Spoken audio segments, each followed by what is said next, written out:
हम सब किसके संतान हैं? बोले हम सब श्रीमान मनु जी के संतान हैं। इसलिए आप बड़े ध्यान से सुनना, मानवा मनु पुत्राना, हम सब मनु जी के संतान हैं।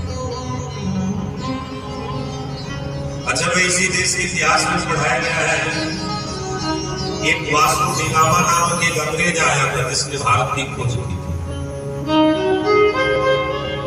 भारत अपूर्व हो गया था। इस भारत की खोज हमारे परमात्मा ने किया और उस भारत की खोज कोई अंग्रेज कर पाएगा? अरे मूर्ख इतिहासकारों को यह लिखना चाहिएगा कि पहला कोई ऐसा अंग्रेज था जो इंग्लैंड से भारत की पहली यात्रा की। ये हमारे दिमाग में सही होती, लेकिन उसने क्या लिखा है? भारत की खोज वास्को डिगामा ने करी। जिस देश के इतिहास में यह पढ़ाया जाता हो, अकबर महान, बाबर महान, हुमायूं महान, उनकी लीला महान, तो समझना उस इतिहास में कुछ भी पढ़ा दिया जा सकता है। अब देश में समय आ गया है, वक्त कह रहा है कि इतिहास को बदलिए। अब इतिहास बदलने की जरूरत है, क्योंकि हमने आपने बहुत पढ़ लिया, अकबर महान, बाबर महान, हुमायूं महान। अब हमारे बच्चों को पढ़ना चाहिए राम ही महान है, कृष्ण ही महान है। कौसे कबूतर नहीं, कौसे कन्हैया पढ़ने की जरूरत है। कौसे कमला नहीं, कौसे गणेश पढ़ने की जरूरत है, गोविंद पढ़ने की जरूरत है। लेकिन देश का दुर्भाग्य है, हमारे देश में यही पढ़ाया जाता है। आजकल हमारे छोटे छोटे बच्चों को फिल्मी दुनिया के नायक और नायिकाओं के चरित्र याद होंगे। किसी से पूछ लो सलमान खान ने विवाह किया, तो स्पष्ट कह देंगे नहीं किया, इधर उधर मुंह मारा।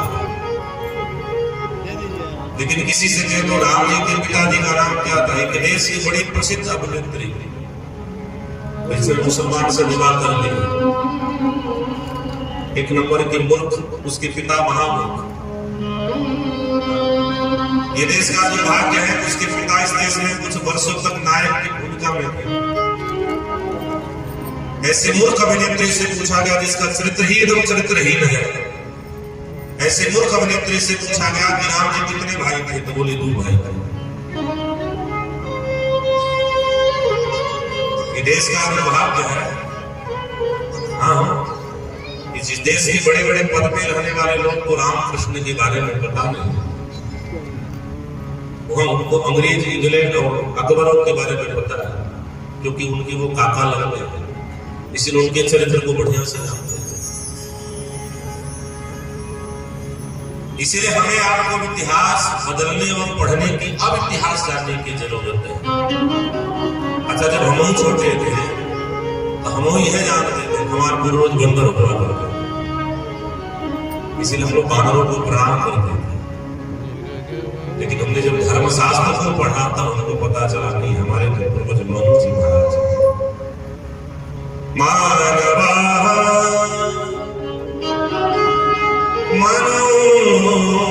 पुत्राणा, हम किसके संतान हैं? हम श्रीमान मनु जी महाराज जी के संतान हैं। और ऐसे मनु जी महाराज जी ने इस दुनिया को आगे बढ़ाया। देखिए, एक निवेदन और हम करेंगे आप सभी से। पहले जाति नहीं थी, इतना ध्यान में रखिएगा कि पहले जाति नहीं थी, पहले 2 ही जाति हुआ करती, एक पुरुष की जाति, एक स्त्री की जाति। ये जाति एक व्यवस्था है। भाई सब बाप मर जाएगा तो बेटा कौन बनेगा? सब जब मम्मी मर जाएगी तो बेटिया कौन बनेगी? बहू कौन बनेगी? आजकल तो बहू भी सास बनना चाहती है, इसलिए घर का भी प्रेम धीरे धीरे समाप्त होते जा रहा है। ये जाति क्या है? जाति एक व्यवस्था है जिससे संसार का संचालन ठीक से किया है। सबको अपने अपने कर्म बांटे गए। वास्तव में क्या है? वास्तव में 2 ही जाति है, एक स्त्री की जाति, एक पुरुष की जाति। क्योंकि ब्रह्मा जी ने तो कोई बनाया, स्वयंभू मनु अरुषरत रूपा, स्वयंभू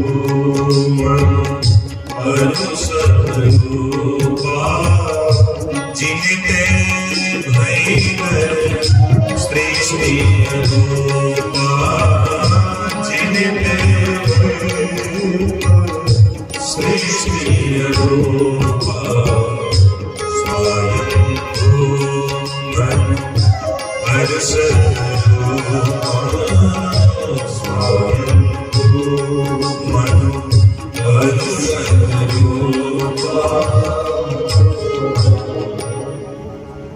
मनु जी महाराज जी ने अपनी दुनिया को आगे बढ़ाई। बड़े ही सुंदर 5 संतान को प्राप्त किया है, जिनमें 2 पुरुष हैं, उत्तान पाल और प्रियव्रत। 3 सुंदर कन्याओं को प्राप्त किया है, आपूर्ति देवहूति प्रसूति।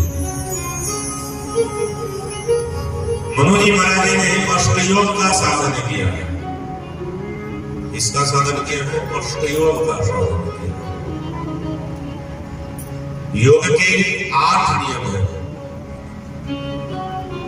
ये वैकुंठ की योग, ये 8 सीढ़ियां है वैकुंठ की। इसलिए पहले अष्ट सीढ़ियां ही बनाई जाती थी। आज भी दक्षिण भारत में जितने मंदिर होंगे ऐसे तो 100 सीढ़ी होगी, लेकिन दरबार में जाने के लिए 8 ही सीढ़ियां बनाई जाती हैं। इसे अष्टयोग कहते हैं। और भगवान की प्राप्ति के 8 ही साधन है। ये 8 योग कौन कौन है? यम, नियम, प्राणायाम, आसन, प्रत्याहार, धारणा, ध्यान और समाधि। यही 8 हमारे योग की मंगल नियम है।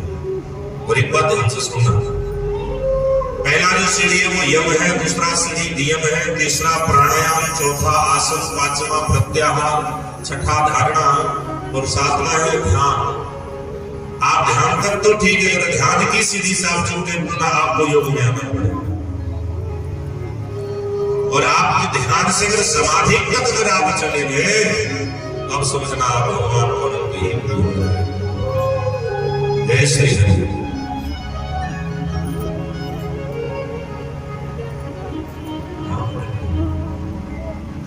जय सिया राम, जय सिया राम, जय सिया राम, जय सिया राम, जय सिया राम, जय सिया राम,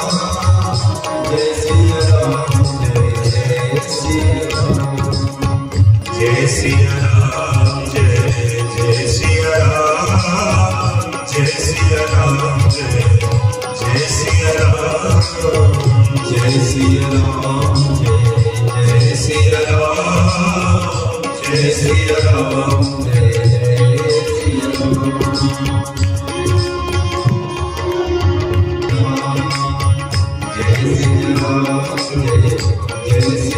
सिया राम, जय सिया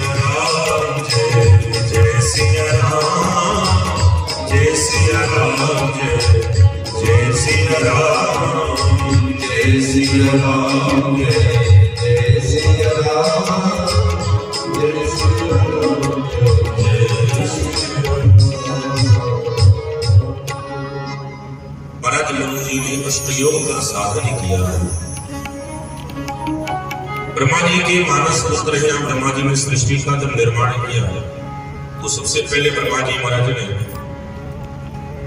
कर्दम आदि को जब बनाया है तो सबसे ब्रह्मा जी ने कहा कि सब तुम सब विवाह करो, और सबने मना कर दिया।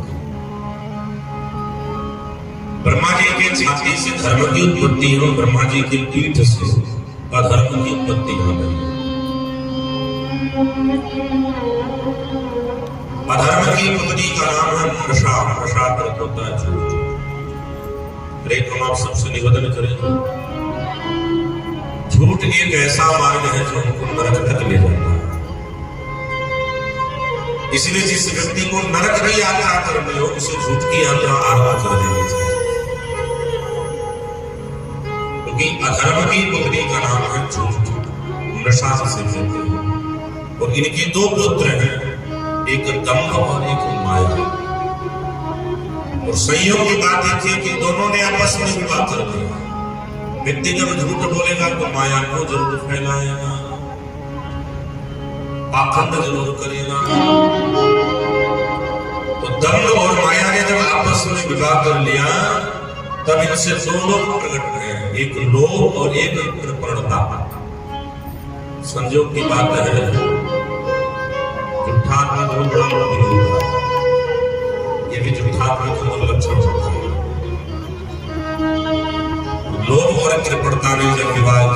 उनसे 2 पुत्र हुए, एक हिंसा और एक क्रोध।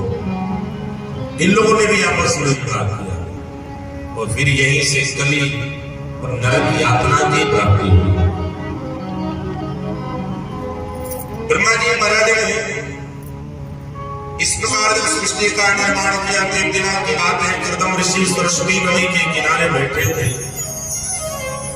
कर्दम जी ने क्या देखा कि एक मछली 100 पुत्रों के साथ बड़ा सुखद आनंद ले रही है। एक आप सबसे मेरी प्रार्थना है, बड़ी गर्वत प्रार्थना लोग स्वीकार करिएगा। परिवार का होता है परस्पर प्रेम, और जिस परिवार में प्रेम नहीं है, ऐसे परिवार में रहने के लायक नहीं, वो तो काटों की संसार है। इसलिए परिवार का अगर मजा लेना है तो परिवार में प्रेम होना चाहिए। तो स्वामी जी ने कहा, जहाँ सुमति संपत्ति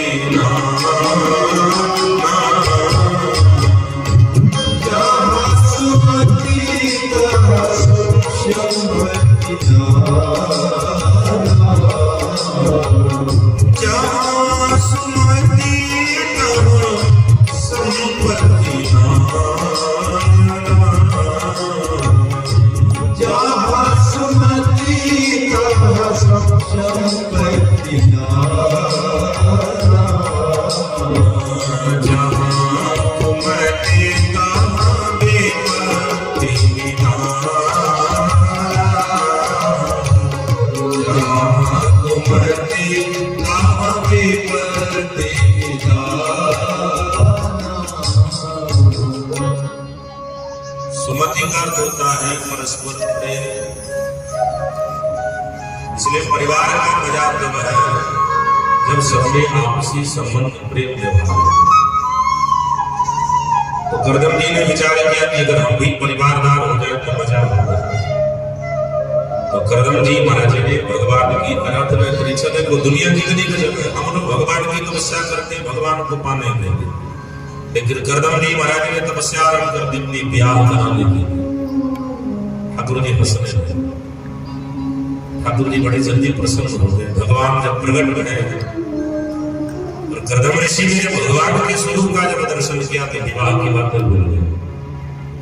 ठाकुर जी ने कहा, हम चाहते हैं तुम विवाह करो। कर्दम जी ने कहा कि महाराज आप जैसे योग्य अगर कोई अगुआ हो जाए तो दुल्हनिया भी बड़ी अच्छी होगी, लेकिन हम दुल्हनिया के परीक्षण करके विवाह करेंगे। देखो बहू की परीक्षण बड़ी जरूरत है। आजकल हम लोग झुंड बना करके जाते हैं लड़की देखने के लिए, एकदम सरासर गलत है। आजकल आप लोग क्या देखते हो, बोले किसी की चमड़ी देखते हो, बोले गोरी है दिखा ली है, यही तो चमड़ी है। कई जगह तो आंख भी नापे जाते हैं, बोले छोट है, बिलारी जैसे, कौआ जैसे।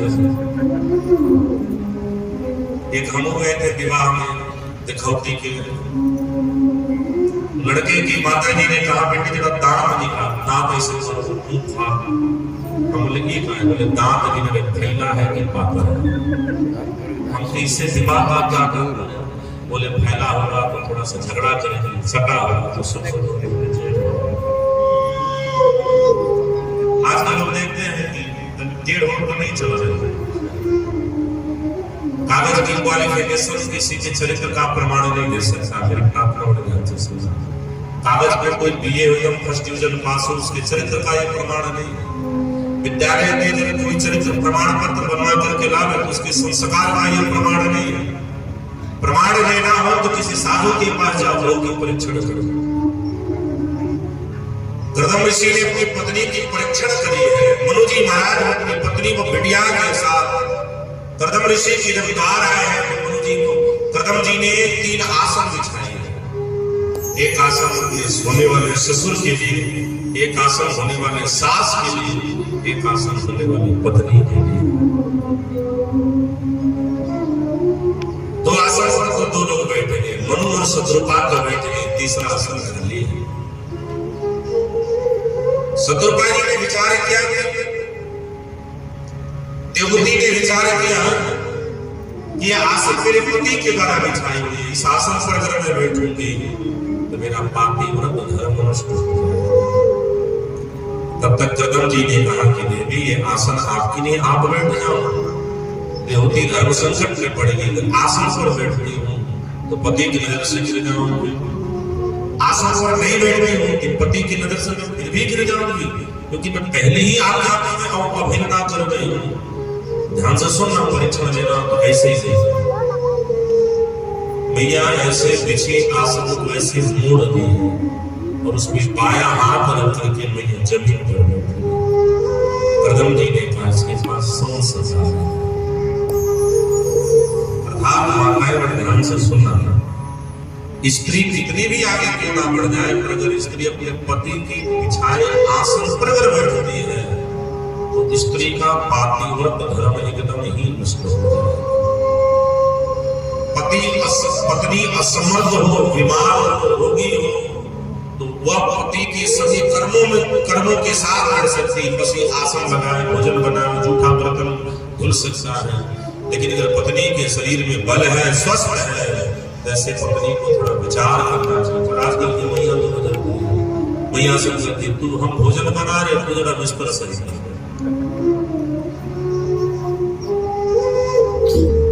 हम झाड़ू लगा रहे तो पोछा लगा दे। अच्छा, पति कहेगा हम क्यों पोछा लगाए, तो पत्नी लॉजिक देगी, जीव तो है नहीं, तुम पोछा लगाओ, एक्सरसाइज भी हो जाएगा, शरीर भी तुम्हारा ठीक है।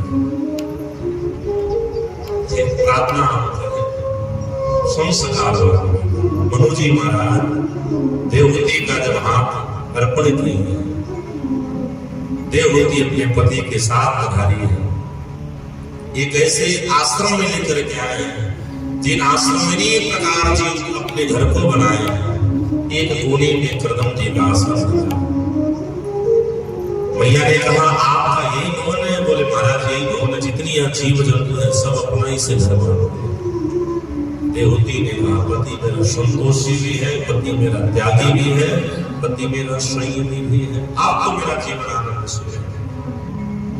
कदम जी ने कहा कि देवी जिसके कृपा से तुमको मिली हो, मैं जरा उसका ध्यान तो लगाऊं। और एक बार जब ध्यान लगाई है तो 40 वर्षों की अखंड समाधि हो गई। 40 वर्ष के बाद जब कदम जी की जब ध्यान रुकी है तो क्या देखोगे, सामने एक बूढ़ी मैया लाठी के सहारे बैठी। कदम जी ने कहा देवी आपको,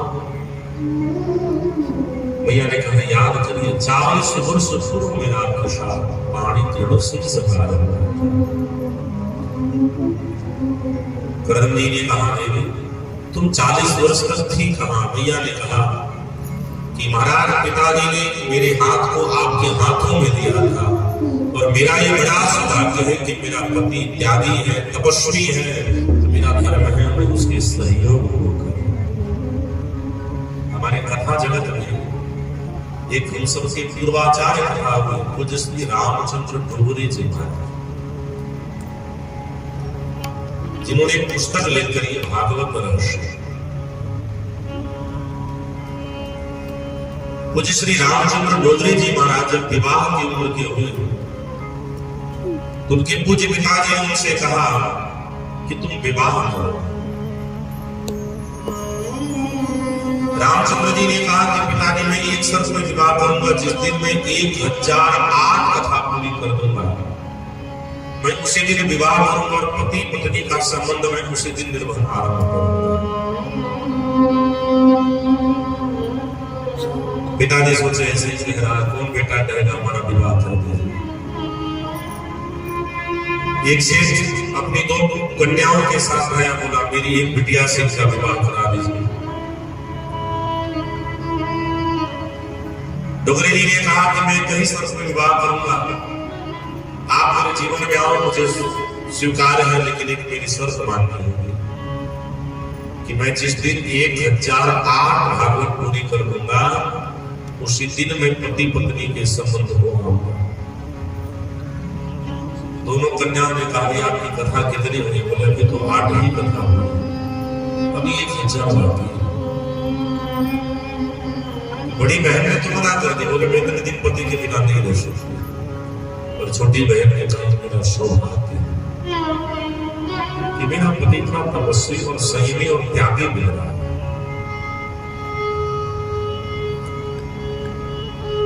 विवाह की 35 वर्ष तक उनकी कथा जाकर के तब एक हजार विचार करना। विवाह के 35 वर्ष बीत गए, तब तक दोनों पति पत्नी का कोई संबंध नहीं। जब पूरी कथा के 35 वर्ष जब बीत गए, रामचंद्र डोगरे जी ने कहा कि देवी अब आओ हम संसारिक सुख का आनंद लें। पत्नी ने कहा उम्र गुजर गई है, चिंतन करते करते जो बची है उसको भी आप गुजारिए। मेरा सौभाग्य है कि आप मेरे पति बने हैं, इससे ज्यादा जीवन में और क्या चाहिए। बस पुत्र उत्पन्न करना यही बस स्त्री का धर्म नहीं है। पति त्यागी हो तो पति के पद चिन्हों पर चलना भी नारी का धर्म है। भैया ने कहा मेरा अतीब सौभाग्य है कि आप मेरे पति बने। करदम्बी ने कहा कोई इच्छा हो तो बताओ। भैया ने कहा एक इच्छा है। क्या? बोले मैं भी संसार की भोग भोगना चाहती हूँ। तो सरस्वती नदी में उनकी बाह पकड़ करके जैसे डुबकी लगाई है। भैया 16 वर्ष की अंदर में 20 वर्ष करके होकर उनके उत्पन्न हुए। एक दिव्य विमान आया और विमान में बैठ करके कई वर्षों तक भोग विलास किए हैं और एक एक करके 9 कन्याओं की प्राप्ति करते हुए इनके घर में स्वयं भगवान पुत्र के रूप में पधारे हैं। नाम पड़ा श्री कपिल देव जी। बोल कपिल देव भगवान की जय। 9 कन्याओं का विवाह 9 ऋषियों के साथ की गई है, जिनमें इनकी बड़ी सुंदर बहन है, नाम अनुसूया।